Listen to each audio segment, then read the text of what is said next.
Welcome, everybody, to another episode of the Perception Evolution Project by WCE.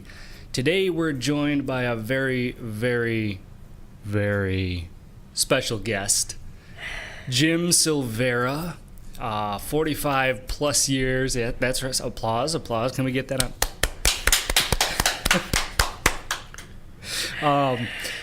45 plus years in the industry. Is that right, Jim? That's Yeah. Yep. Yeah, 45 Close. plus years. And Jim actually worked with WCE here for the last 3 or 4 years, just retired at the end of January. But back again at the WCE headquarters, the WCE facility, to talk with us today about basically the entire industry, different sectors in the industry, comparing how it used to be to how it is today, because nobody knows better than Jim, being in it and involved with it for many, many, many years. It's been said that those who ignore history are doomed to repeat it. That's right. So before we get into any of that, why don't you just introduce yourself, tell us a little bit about your history, your travels, and what you've done in the industry. Well, that's an interesting story. I'm going to start with the story that I always tell people how I got into this industry. I was working as a residential service tech, washers, dryers, household refrigerators, dishwashers, and I had a service call one day at this gentleman's home, and I was repairing his dishwasher, and he said to me when I was all done, "Would you like a job?" And I went, "I have a job." And he went, "No, I mean a job with me." So I went, "Well, what do you do?" He says, "My company repairs restaurant equipment." And I went, "I don't know how to do that." He says, "Yes, you do." I says, "Honestly, I don't." He said, "Well, you just did." He says, "You fix my dishwasher, and it works great." So he says, "Think of it this way, Jim. My dishwasher is the same as your dishwasher, except bigger." And I went, "Oh, I guess I could do that." So, long story short, I went to work for Wally John Koskis, rest in peace, Wally, for Fast in Philadelphia. And spent many years with Wally and Keith, and learned an awful lot from them about the industry. And went from there and decided that I didn't want to be in one place. I'm a pioneer stock, and I didn't want to put roots anywhere. So I took all the learning and all the education that I got from the industry, put it in my pocket, and started want to see the country. Ended up in California, worked GCS, worked with several large companies. I don't want to mention too many company names because this is going live, but every company that I was with, I learned a little bit more. And I decided that now that I'm so smart, I'm going to start my own business. And that's when the real learning started. Because no matter what you think you know, you don't know anything when you enter a business. And fixing something is not the final thing. It was everything that went with it that I never realized. And I decided that a one-man band was never going to get anywhere in this world. You only had so many hours in a day, and I just decided that it just wasn't for me, and went back to work until I retired. And I retired when I contracted cancer, and after my treatment, I was too weak to go back to work, so I retired. Hated it so much that I couldn't work, that I went back and ended up here at Windy City. And that's a story that I don't know if we should get into right now? We're going to tell that story. Are we going to tell that story? I think everybody out there would be intrigued to understand that story. So let me start it off, and then you can finish with your perception of how Okay. it happened. Okay. So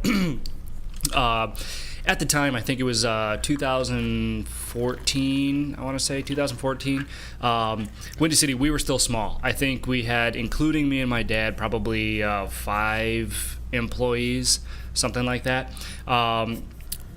So we ended up partnering with a company out of California called Mateco, and they wanted to hire us to perform PMs at the Safeways here in Phoenix, which we thought was a wonderful plan. But we didn't have somebody to perform the PMs because obviously, they needed to make money too, and we were negotiating the rates, and we just couldn't afford to take one of our techs off the street for as much time it was going to take to perform all of these PMs the way that they wanted done. So initially, they had said, well, then we're gonna bring somebody in to perform the PMs, and they'll be a Mateco employee, and then you can have the reactive service.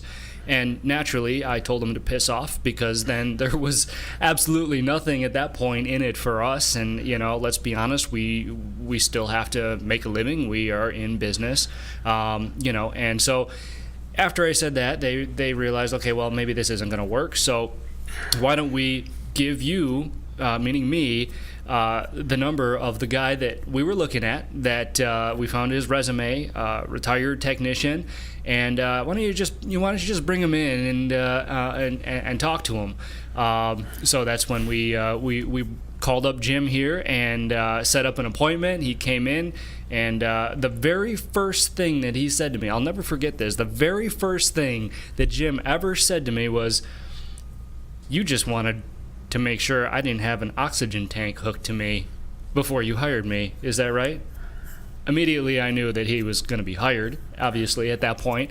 And then the rest is pretty much history. But let's get Jim's perspective on the situation. Okay, this is a funny story. My wife and I were having lunch in a Taco Bell, and my phone rang, and I looked at it, and it said Los Angeles, California. And at first I was just going to click it off because I didn't want to talk to anybody in Los Angeles, because I thought that it was GCS wanting me to come back. And I didn't want to do that. So I answered it anyway. And this guy at the other end says, "Is this Jim Silveira?" And I went, "Yeah." I says, "How did you get my number?" And he says, "A friend of yours over here in Los Angeles said that you were retired and you might like to talk to me." And I went, "What's this about?"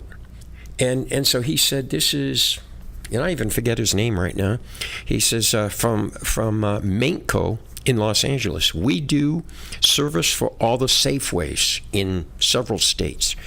And so he proceeded to tell me what he was looking for and asked if I was interested. And I said, "I don't know, I might be." I said, "But, we'll have to talk more." He says, "Well, I'm coming to Phoenix in 2 days." And he says, "How about if we get together?" And I went, "Sure, that'd be great." So we made arrangements to meet in 2 days when he came to Phoenix. And that was it. I hung up, told my wife, well, I might be going back to work. And, of course, she was ecstatic because I was driving her nuts. So, anyway, the very next day, I got another call from him. And he said, "Hey, listen, a couple of things are going to change here." He says, "We're still interested in you, but it's sort of like you've been traded to another company." And I went, "Another company?" He says, "Yeah." He says, "They said they know you very well." And I went, "Who?" They said, "Windy City." And I said, "I never heard of them." Actually, let me interject for just a second. That is accurate. We thought we knew you. Turns out it was a different Jim. So that's where that came from. There you go. So anyway, I went, "Really?" And he goes, "Yeah." He says, "You're not going to be working for Mateco. You're going to be working for Windy City if you choose to join up with them. And I went, well, that's weird. Okay, I'll do it. So anyway, I decided to come in, and I walked in the building, walked in Josh's office, met Josh and his dad, Joel, and immediately we hit it off. It was just a matter of, this is cool. I'm going to do it anyway. It's like, I mean, they got me for slave labor wages anyway, so I wasn't looking to make money. I just wanted to do something. And so it was a very interesting deal, very weird deal, but very interesting. I think it lasted all of 4 months. Yeah, something like that. Yeah, but obviously at that point we saw Jim's value and basically told him, you're not allowed to leave ever.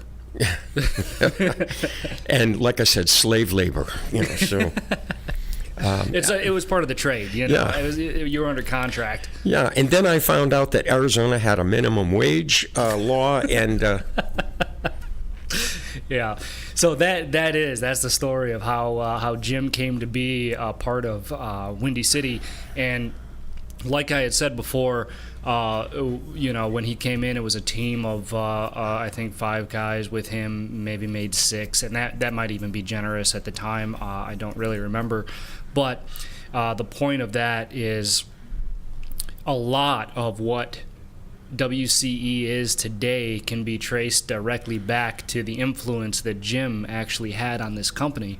My dad and I, we were technicians, we weren't businessmen, and Jim had just mentioned, when he started his business that he learned so much already being in this industry for so long, working with so many different companies, having his own.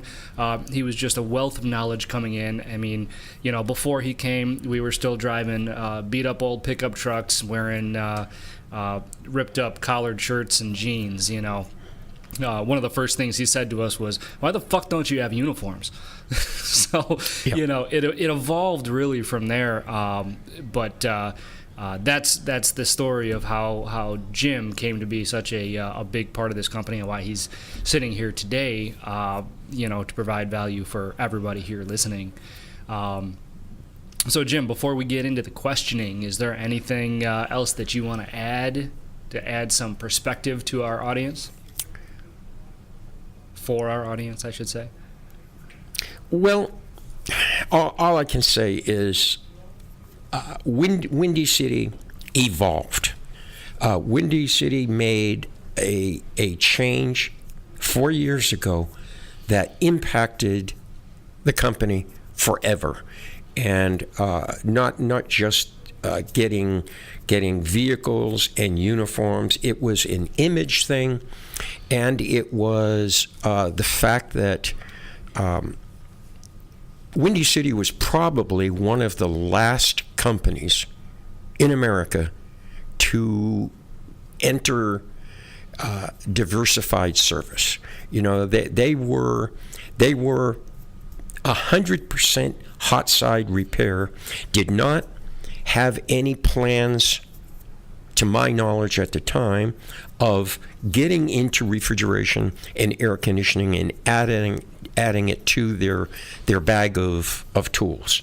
And when they made the decision to do that, it forever changed Windy City. And I would say this, that again, there's no longer a chance for a company like Windy City to ever come into existence. Windy City started with Joel, Josh's dad, deciding to enter his own business and coming out, knocking on doors, handing out flyers, introducing himself, working 23 and a half hours a day trying to build a business. That can't happen anymore. It was the right place, the right time. The planets were all in order, and everything worked for Joel. It could never, and I repeat, never happen again, because the way businesses are today, they're being eaten up by conglomerates, and there is no more one-man bands, and if there is, it's a fleeting thing. Usually they'll do it for a year, realize that they never made any money. They just paid themselves and never made any money, and actually lost money because, once again, knowing how to fix a combi oven or knowing how to fix a steamer or a fryer is a lot different than knowing how to do a bottom line, knowing how to do cost accounting, knowing if you should even get up in the morning. Yeah. There's more to this business, and it's getting worse because with the conglomerates buying up companies and becoming huge, customers now tend to want to go with them. They want to go with the power of huge versus the loyalty and the caring of the little guy. And the little guy really can't compete. It's a matter of, you're never going to be able to charge what you need to charge to stay in business. So small companies have to sell to them because it's just impossible. But so anyway, that's what I wanted to add at this time. I'm sure we'll dwell on that a little later in this podcast because I have other things that are still on my mind that I still want to share with Josh and the rest of the world. Yeah. If you see an opportunity to slip any of those into the conversation at any time, that just go ahead and do it. So let's start off. I want to know what you see as the biggest difference of. Let's start with something easy. Okay, you've got today. All these different pieces of restaurant equipment. I mean, from high to low, from C to C, so many different styles, so many different brands, so many different parts, some proprietary, most proprietary now. You've got the companies out there that sell parts now to the end user, Partstown and Heritage and all of these different places, that people can literally go online and Google what part they need and get it. So how does today that, what's happening now with that differ from when you first broke into the business? What's the differences there? As far as parts? Yeah. Okay, that's a very good question, and it's one of the things that immediately popped into my mind. Let's say 40 years ago, 35 years ago, a guy, whether he worked for ABC Mechanical or if he worked for Mickey's Midnight Service, okay, he would be able to call up, let's say, Globe Parts. Globe was owned by a guy who used to be the national service manager of Market Forge, and his name was Arthur Zetlin. He left as the national service manager, started his own little parts company down in Florida, and it was wonderful dealing with a guy like him because you could call and say, I need something, and it does this. It turns left and takes 2 steps forwards and flips around, and it makes something work. But I don't know what it is. Can you tell me? And he would, right off the top of his head. That doesn't happen today.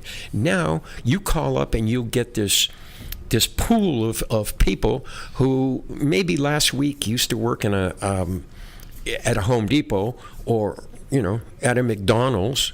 They only know, do you know the part number? And if you don't, they can't help you. Well, absolutely. And not only that, but even sometimes now when you call the manufacturer for parts, depending on who their proprietary distributor is, it's the same thing. Exactly. Yes. They even forward you right over to the, that person, like Partstown, for example, is the distributor of, authorized distributor for a lot of the manufacturers out there. You try to call the manufacturer for tech support, they forward you right over to Partstown, and, and a lot of times the voice on the other end of the phone let's just call it what it is. They're more salesmen and customer service oriented than industry oriented. Right. And ICS was the same thing. Back in the day, you could call up and talk to anybody. It was always one of a half a dozen people, and you knew them all. You knew all about them, their name, their kids, their wives, and they could tell you, listen, I don't have that Cleveland WX42 Wizard, but you can use this and it'll work. They used to help technicians. Yes. There used to be that avenue, and now there isn't. Now it's, if you're lucky to get somebody at the factory, and like Josh just said, it's really no better when you're talking to them. So technicians are on their own.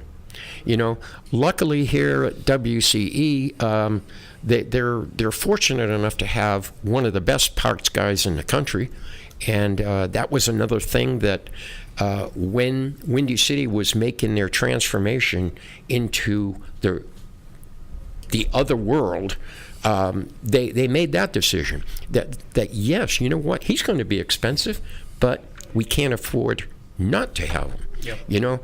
And there has been moves that have been made, and Josh is seeing it now.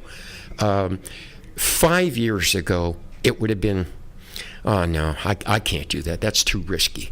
Well, now 5 years later, it's risky not to make that move. You have to keep money moving. There's no such thing as I'm gonna put this away in the bank for a rainy day. You have to keep moving. It's like this business is a shark, and if the business does not keep moving forward, it dies. Many companies have died because of the risk, and not taking the risk. Yeah. No, absolutely. So let me ask you this. As you've seen the industry trend from what you just said, people and manufacturers and companies being as helpful as they once were to as unhelpful as they can be now. Like you said, you're lucky if you get somebody, with enough knowledge to actually give you that information. How do you see that affecting the future of the industry? For WCE or for the industry? For the industry. Well, I see the industry changing in that, like I mentioned before, there'll never be a chance for a company like WCE to come into existence the way they did again. I see the industry itself is in danger of being extinct. The conglomerates are buying up, and the conglomerates only care about one thing, and that's the bottom line. They don't care about their employees. They don't know the employees' wives and kids' name. They don't know their birthdays. It's becoming impossible for the techs and the management to have a relationship. Yes. Now, I happen to agree 100%. So let's that's a perfect segue to talk about that. Through your travels, through all the companies that you've been a part of, even your own company and WCE, I'm sure that the relationship between technicians or employees of any kind with management through the years has evolved, and maybe not for the better. So can you explain, what you've seen and kind of the timeline of where and how you started to see this shift and how that might affect, again, the industry in general? Are we talking about the employees now, Josh, or are we talking about the industry? No, the employees in the industry. Okay. The employees' relationship with management in the industry. Yeah. All right. Well, I think that the relationship with employees and management has always been precarious, because whether this was 30 years ago or whether it's today, it was all about money. The industry 30 years ago had nothing to offer a technician other than a job.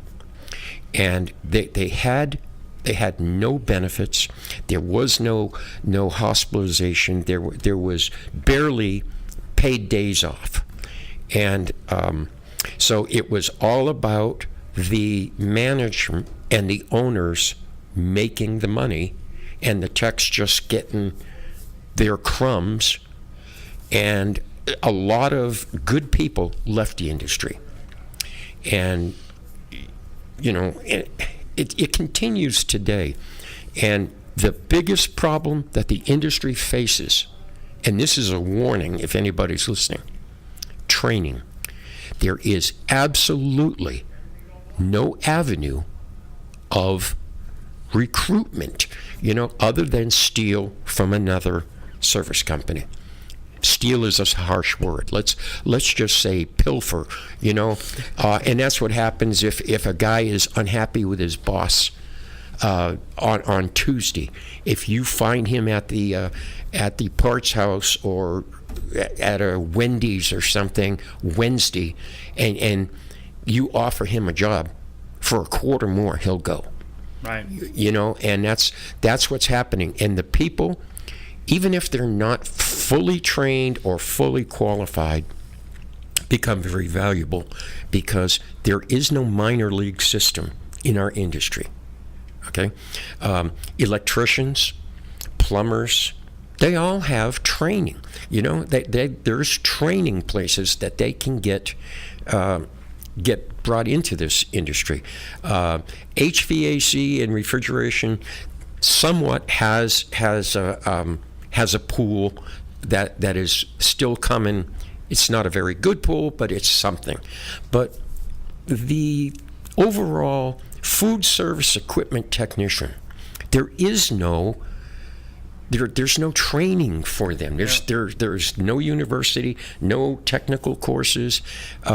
You can only hope that you have a kid smart enough and wanting to get his hands dirty, because in our industry, as everybody who knows about this industry, you have to be so many people. You have to be a plumber, you have to be an electrician, you have to be a pipe fitter, you have to be an engineer, you have to be an inventor. You know, you just can't say, I'm going to train you how to fix fryers. Yeah. You know? Absolutely. So do you think that we all know, and we've all heard it in this industry, I'm sure anybody who's watching has heard it, but the technicians are being considered a dying breed. You know, how am I trying to word this? You know, it almost seems like the newest generation and even some of the previous generations, they just don't, whatever it is, they just don't grow up to be service techs. That's a great point you're bringing up. Okay, let's go back again. Let's go back to the dinosaur era of mine. High schools, we'll start there. High schools had courses that were called industrial arts. And they got the reputation of the only people who took these courses in high school were the losers. You know, the guys who got in trouble or